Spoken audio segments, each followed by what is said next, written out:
Indianapolis for the Intercontinental GT Challenge as well as the Fanatec GT Challenge America. And it's been a pretty action-packed race so far. So to start off with, at the start of the race is the number 20 Huber Motorsport Porsche on pole. However, that lead of theirs off the start only lasted to about turn number 1, where the WRT BMWs took the lead and they ran with it. They set sail and they managed to gap about 20 seconds over the 2 factory Mercedes AMGs that managed to take over 3rd and 4th place from the Huber Motorsport Porsche. At the start, there was a couple spins, one for the Acura NSX from Racers Edge Motorsport, one for the DXDT Mercedes. However, that was the least of the issues for DXDT as their number 91 car. This was the car that was nominated to score manufacturer points for Mercedes AMG. It fell out of the race just stopping on the track in turn number 3.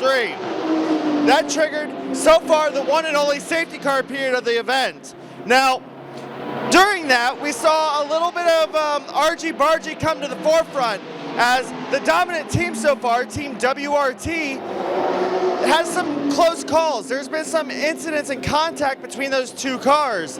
Actually, at one point, one of them was forced to fall behind his sister car due to the fact that it was viewed as a move that was rather naughty. So a little nudge and go for the number 30 car past his twin sister caused him to get a fall behind penalty. Now, race control handled this in a very responsible manner. They didn't make it do a drive-through. They just forced him to fall back behind his sister car.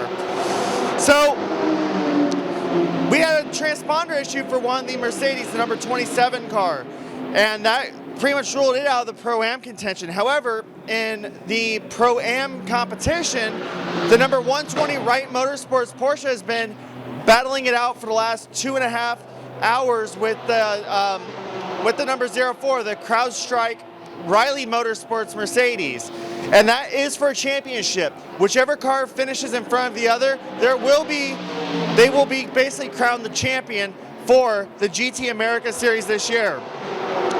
Now, in the last hour, it's been a little bit of action-packed up for the overall in the overall order.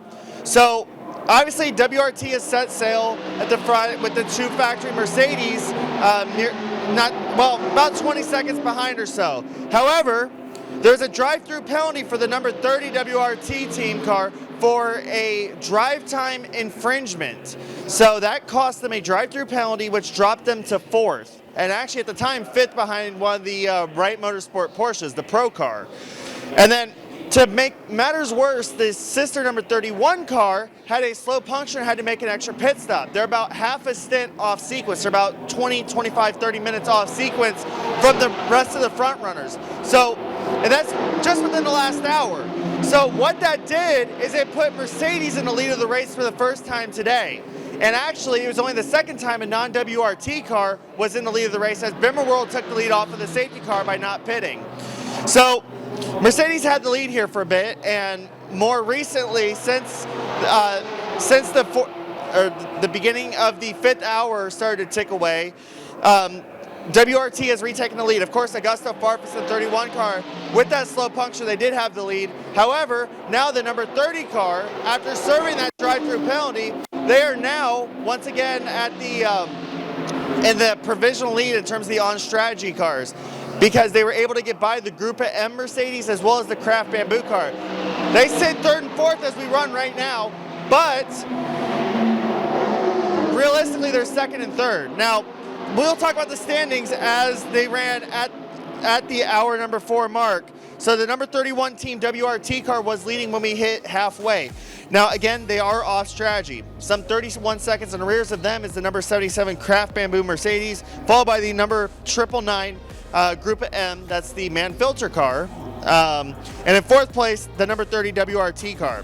5th place, we go to the GT America grid.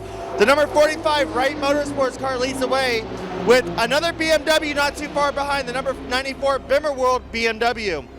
The RS1 Porsche, that's the Stephen McAleer and Klaus Bachler car, is sitting in 7th with MDK, another Porsche, sitting in 8th. For Pro-Am, it's the number 04 CrowdStrike Riley facing off with the Wright Motorsport.